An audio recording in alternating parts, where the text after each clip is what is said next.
केहू जानत न रहे पहचान हो गई है मुजफ्फरपुर जिला ब्रांड हो गई। सब देखी देखी लोग हैरान हो गई है मुजफ्फरपुर जिला ब्रांड हो गई। का बुझले रे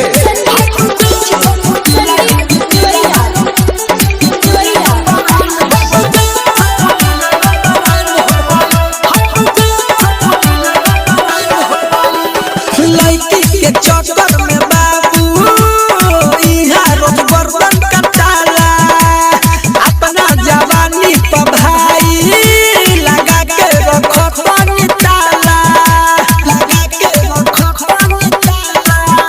लड़की के चक्कर में बाबू इहाँ रोज गर्दन कटाला अपना जवानी पर भाई लगा के रखो पानी ताला।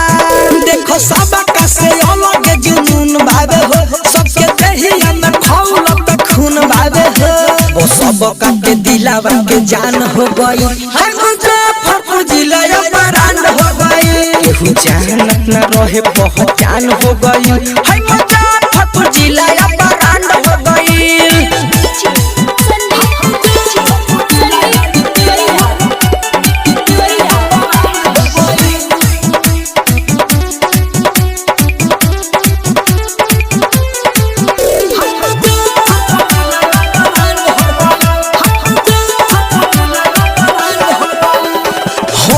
हम चंदन चांद दोस्ती लहानिर बजान सही न केहू के जान होई मुजफ्फरपुर के शान